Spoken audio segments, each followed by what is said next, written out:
Международная научно-практическая конференция прошла в университете имени Шоокана Уалиханова с участием акима области, первого заместителя министра внутренних дел, депутата Сената парламента и судьи Верховного суда Республики Казахстан.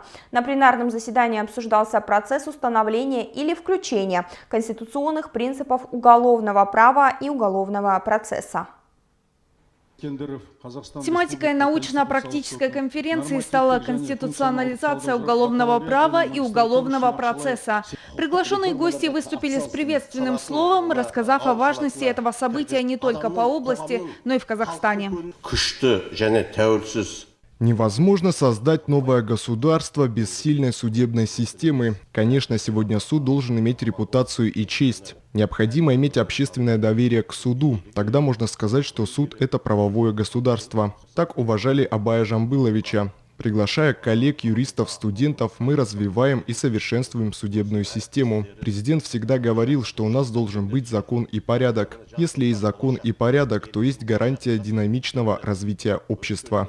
Выступающие обсуждали ключевые вопросы, касающиеся законного порядка судебной защиты в стране, а также процедуры рассмотрения и разрешения дел. Говорили о реализации положений Конституции Республики Казахстан о необходимой обороне в уголовном законодательстве.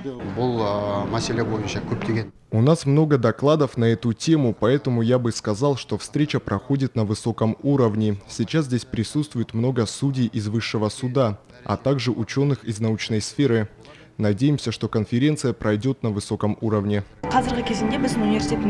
В нашем университете проходит правовая декада, в которой включены много мероприятий. Данная правовая декада оказывает большую помощь гражданам в повышении знаний о праве. В ней участвуют юристы. Благодаря декаде мы получаем много знаний. По итогам встречи ученые, представители судебных органов, преподаватели, докторанты, магистранты рассмотрели аспекты реализации норм Конституции Казахстана и поддержки уголовно-материального и процессуального права. На пленарном заседании затронули актуальные вопросы в законодательной сфере и подвели итоги. Вероника Цветкова, Бауыржан Смагулов, Кокше, Акпарат.